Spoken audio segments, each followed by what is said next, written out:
С мужчиной по имени Константин произошел трагический случай. Он проживал в небольшой деревне, окруженной густым лесом, где обитали дикие животные.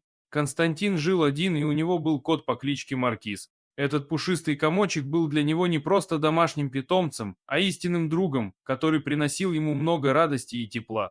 В один обычный день, когда Костя был дома, он вдруг услышал жуткое мяуканье кота. Сердце замерло у мужчины, и он мгновенно выбежал во двор, пытаясь понять, что происходит. Но то, что он увидел, пронзило его сердце ужасом. Из глубины леса на него бросился огромный волк и начал растерзывать его любимого кота. Волк был сильным и умелым хищником, а Маркиз был беззащитным комочком. У Константина не было сил смотреть на то, как его дорогой друг страдает. Он схватил ружье, которое всегда хранил в доме в случае необходимости, и начал стрелять в нападавшего волка. Звуки выстрелов разносились по лесу, отражая его отчаяние и ярость. Но волку удалось увернуться от пули, в конечном итоге он сумел убежать, оставив за собой лишь следы крови. Константин опустил ружье и бессильно упал на землю рядом с Маркизом. Слезы текли по его изможденному от горя лицу. Он понимал, что не смог спасти своего любимца, своего верного спутника. Сердце Кости было разбито на кусочки, и теперь в его груди царила только пустота.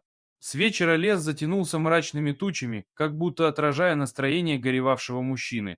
Константин присел рядом с телом Маркиза, гладя его мягкую шерсть и вспоминая все мгновения, проведенные вместе. Он вспомнил, как Маркиз весело прыгал на него, когда он возвращался с работы, как они играли вместе и как кот заботливо терся о его ноги, когда ему было плохо. Смерть Маркиза пронзила сердце Константина и наполнила его душу горечью. Он чувствовал, что потерял не просто животное, а часть своей собственной души. Без Маркиза его жизнь стала пустой и бессмысленной. Долгие ночи Костя проводил, глядя в окно на лес, который так безжалостно унес у него любимого кота. Он изо всех сил пытался справиться с болью и горем, проникшими в его сердце, но они казались неотъемлемой частью его существования. Постепенно время лечило его раны, но боль всегда оставалась где-то позади, в самых глубинах его души. Константин понимал, что никогда не забудет Маркиза и всегда будет хранить его в своей памяти как самого верного друга. Когда наступила весна, Константин решил посадить дерево в память о своем коте. Он выбрал самое красивое и нежное место в своем саду и посадил небольшое молодое деревце.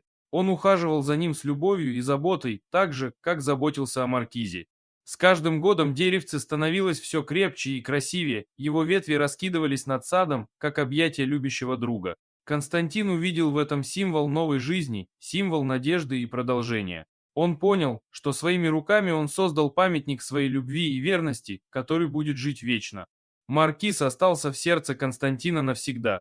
Хотя он больше не был рядом, его дух всегда сопровождал мужчину, напоминая о том, что истинная любовь и дружба преодолевают даже самые тяжелые испытания.